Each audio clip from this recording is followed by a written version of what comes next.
ગુરુદેવ શ્રી રવિશંકરે શ્રીલંકાની મુલાકાત લીધી.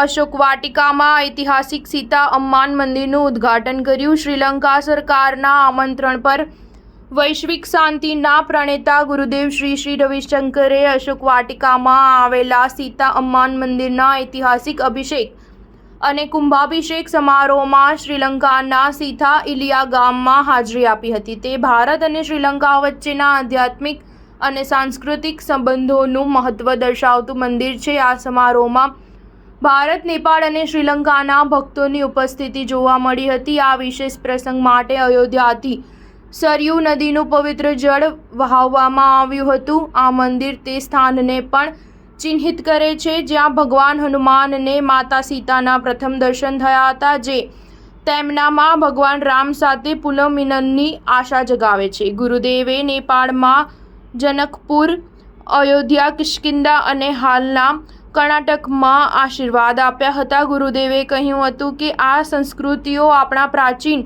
જોડાણની પુનઃપુષ્ટિ કરે છે. આપણે તે મૂલ્યોના પુનઃસ્થાપનની જરૂર છે જે ક્ષીણ થઈ ગયા છે. રામ રાજ્ય એ સમાજ છે જ્યાં આપણે આપણું જીવન કુદરતના નિયમો અનુસાર સુમેળ, સમૃદ્ધિ અને સુખમાં જીવીએ છીએ.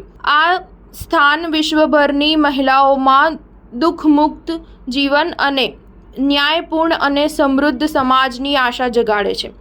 ગુરુદેવે દેશભરમાં આર્ટ ઓફ લિવિંગના 12 કૌશલ્ય વિકાસ કેન્દ્રોનું પણ ઉદ્ઘાટન કર્યું છે. આ કેન્દ્રનો ધ્યેય છે કે 5000થી વધુ યુવાનોને કૌશલ્ય અને સશક્ત કરવાનો છે, જેથી તેઓ નોકરી માટે તૈયાર થઈ શકે. સ્ટાર ન્યૂઝ 7 હંમેશા સચ્ચાઈની સાથે.